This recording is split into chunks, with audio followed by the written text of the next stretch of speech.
umat Muslim dan Kristen hidup berdampingan selama berabad-abad, berubah menjadi neraka.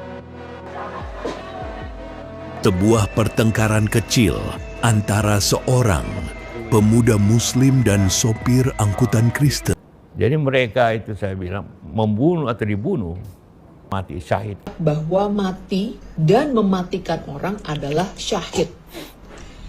Ini pernyataan yang sangat fatal, apalagi diucapkan oleh seorang tokoh nasional senior sekelas Pak Yusuf Kalla. Ini adalah murni gerakan rakyat.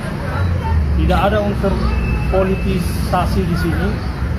Beberapa tokoh Kristen, bahkan ketua sinode gereja terbesar di Indonesia sudah meminta agar beliau mengklarifikasi. Tetapi beliau justru mengutus juru bicaranya dan menyangkal. Ya, saya ingin menyampaikan penyesalan saya dan keprihatinan saya kepada channel ini, Coro TV ini. Ya, Coro TV ini membuat hoax yang luar biasa. Telah melakukan penistaan terhadap agama Kristen yang menyatakan bahwa membunuh atau dibunuh adalah sama-sama syahid. Halo guys, apa kabar kalian semua guys? Dimanapun kalian berada, semoga kalian baik-baik saja guys. Jadi kita masih membahas terkait kasusnya Yusuf Kalla ini guys. Saat ini makin panas saja kasus ini guys. Jadi banyak sekali orang yang melaporkan Yusuf Kalla. Jadi kita saksikan dulu aja guys videonya guys. Ini dia videonya. Tapi pasal yang diterapkan itu adalah pasal penyebaran berita bohong yang mengakibatkan kegaduhan. Jadi memang kami sangat menyayangkan sikap dari Pak Yusuf Kalla karena ini adalah murni gerakan rakyat. Tidak ada unsur politisasi di sini. Beberapa tokoh Kristen, bahkan ketua sinode gereja terbesar di Indonesia sudah meminta agar beliau mengklarifikasi. Tetapi beliau justru mengutus juru bicaranya dan menyangkal tentang apa yang kita persoalkan pada saat ini. Sehingga kami melihat tidak ada itikat baik dari Pak Yusuf Kalla, sehingga kami melaporkan kasus ini ke Polda Sumatera Utara. Apa yang beliau sampaikan itu sudah menimbulkan kegaduhan dan mengandung unsur penyesatan. Kristen tidak pernah mengajarkan tentang membunuh sesama manusia. Sedangkan kita membenci saja sebagaimana yang dikatakan oleh Yesus Kristus, itu sudah masuk ke dalam pembunuhan. Lebih tinggi tingkatannya daripada perbuatan fisik. Yesus Kristus adalah patron pusat penyembahan dari umat Kristen. Yesus Kristus dibunuh, begitu juga dengan rasul-rasul. 12 murid Yesus itu mati dengan sangat mengenaskan karena mereka bertahan dengan keyakinan kepercayaannya. Bagi Kristen itu namanya mati martir. Tidak ada istilah mati syahid. Dan pernyataan tersebut, jika sebagaimana tadi disampaikan oleh Pak Dixon, dilihat potongan-potongan video itu kan banyak beredar sekarang di media sosial. Dilihat oleh generasi muda, itu sangat berbahaya. Dan terutama ini, selama ini umat Kristen itu sebagai pihak minoritas selalu menjadi objek penganiayaan dan persekusi. Dan ketika ada pihak yang melihat bahwa ternyata mereka memahami berdasarkan pernyataan Pak Yusuf Kalla tersebut, bahwa ternyata di Kristen juga ada ajaran yang mengandung unsur pembunuhan itu akan menjadi sesuatu yang sangat berbahaya di kemudian hari. Makanya kami menempuh jalur hukum ini semata-mata hanya untuk mencari kebenaran dan keadilan, dan kami berharap juga dari pihak kepolisian, karena ada beberapa laporan terkait penistaan agama. Yang kedua, yang belum diproses sampai pada hari ini. Kami tidak mau hal serupa terulang kembali, malah ini menjadi pemicu supaya laporan-laporan sebelumnya itu juga diproses. Kalau terlibat, maka dua-duanya pikirannya masuk surga. Itu bahayanya kalau ada konflik agama. Jadi mereka itu saya bilang membunuh atau dibunuh, itu pikirannya masuk surga. mati syahid. Pernyataannya Pak Yusuf Kalla dalam ceramahnya di UGM baru-baru ini, sampai-sampai beliau ini dilaporkan ke polisi. Setelah ditonton, ya memang pernyataan beliau ini bermasalah sekali. Jadi dalam salah satu bagian ceramah tersebut, beliau membahas mengenai mengapa agama begitu gampang dijadikan alasan konflik. Menurut Pak Yusuf Kalla, baik Kristen maupun Islam sama-sama berpendapat bahwa mati dan mematikan orang adalah syahid. Ini pernyataan yang sangat fatal, apalagi diucapkan oleh seorang tokoh nasional senior sekelas Pak Yusuf Kalla. Mengapa fatal? 3 hal. Pertama, distorsi dari ajaran agama. Esensi dari ajaran kekristenan adalah kasih. Seberat apapun kesalahan orang, diajarkan untuk memaafkan. Tidak boleh melakukan pembunuhan atau penghilangan nyawa dengan alasan apapun. Kedua, pernyataan Pak Yusuf Kalla sangat rawan dipelintir untuk melegitimasi kekerasan. Meskipun mungkin maksud sebenarnya adalah untuk menjelaskan sosiologi konflik. Tetapi di era digital seperti saat ini, begitu mudah video itu dipotong, diedit, dan digunakan oleh pihak ekstrim untuk membenarkan radikalisme. Ketiga, pernyataan Pak JK ini bisa memicu ketegangan antar umat beragama dan polarisasi di ruang publik.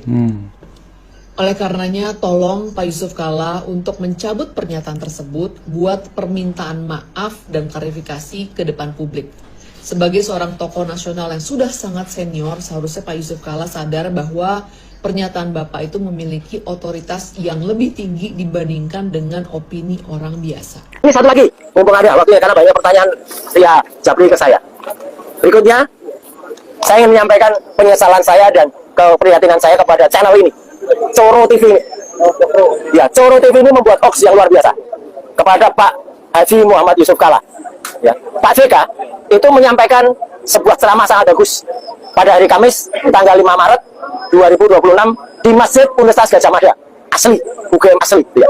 Pada saat itu ada 4 pembicara.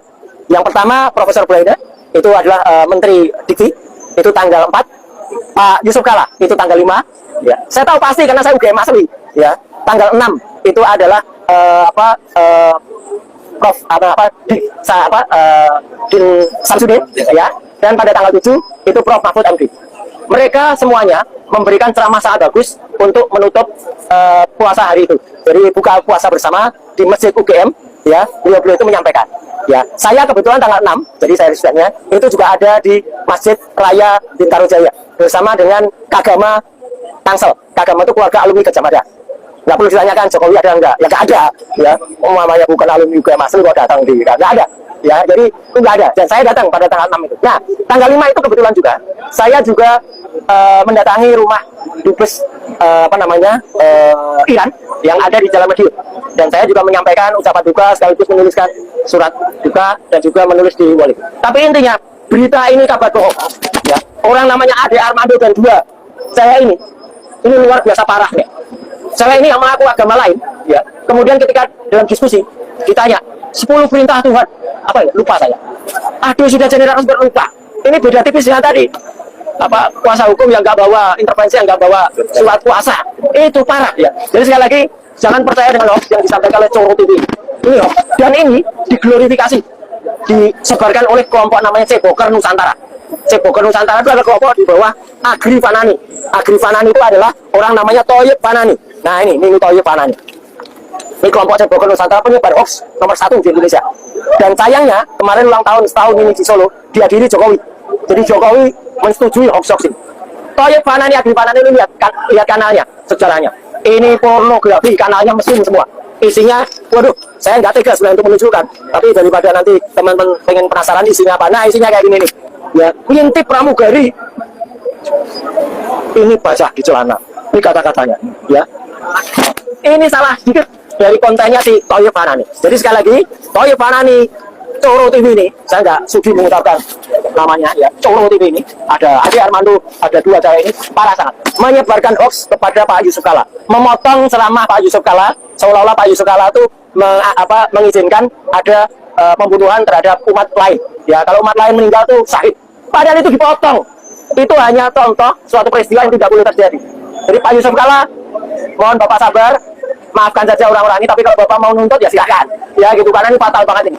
Ya gitu, tapi yang jelas masyarakat tahu bahwa ini adalah hoax yang disebarkan oleh Toho TV. Ya, itu ya. Sekian, terima kasih. Wassalamualaikum warahmatullahi wabarakatuh. Yusuf Kala dipolisikan oleh organisasi Kristen Indonesia, dalam hal ini GAMKI, Gerakan Muda Kristen Indonesia. Karena adanya video yang beredar di beberapa media dan di media sosial yang menuai protes dari umat Kristiani. Di mana umat Kristiani ini menganggap bahwa Yusuf Kala ini, wakil presiden ke-10 dan ke-12 ini, telah melakukan penistaan terhadap agama Kristen. Yang menyatakan bahwa membunuh atau dibunuh adalah sama-sama syahid. Nah, terhadap laporan polisi tersebut, Abdul Hussein, yang merupakan pengacara dari Yusuf Kala, meluruskan bahwa Yusuf Kala tidak ada niat untuk menista, apalagi untuk terlalu jauh mencampuri ajaran agama Kristen. Yusuf Kala hanya menuturkan tentang peristiwa yang terjadi di Poso dan di Ambon di tahun 2001-2002. Di mana pada waktu itu, menurut Yusuf Kala, kenapa pertikaian yang terjadi di dua tempat ini sulit untuk didamaikan? Karena adanya anggapan bahwa membunuh dan dibunuh sama-sama mati syahid. Karena jargon pertikaian dilandasi atas ideologi atau keyakinan. Itulah yang menjadi bantahan atau klarifikasi dari Bapak Yusuf Kala. Namun demikian, apapun itu, ya, kalau memang benar video waktu ceramah dari Yusuf Kala yang terjadi di UGM, ada seseorang yang mencoba memotong, apalagi mengedit video, sehingga memancing emosi dan amarah dari pihak sebelah atau Kristiani, tentunya pengedit video ini harus bertanggung jawab. Yang kedua, Yusuf Kala juga harus melakukan tabayun dan duduk bersama dengan petinggi umat Kristiani dan meluruskan agar tidak terjadi lagi kesalahpahaman di antara kedua umat beragama di Indonesia. Menurut saya, ke depan ini kita jangan lagi terlalu mudah mencampuri urusan agama orang lain. Karena ada dalil yang menyatakan lakum dinikum waliyadin. Bagimu agamamu dan bagiku agamaku. Artinya, tidak satupun ajaran agama di muka bumi ini yang mengajarkan peperangan, yang mengajarkan pembunuhan. Walaupun ya kadang memang ada yang menyalahartikan dan menggunakan jargon-jargon agama untuk kepentingan politik dan kepentingan lain.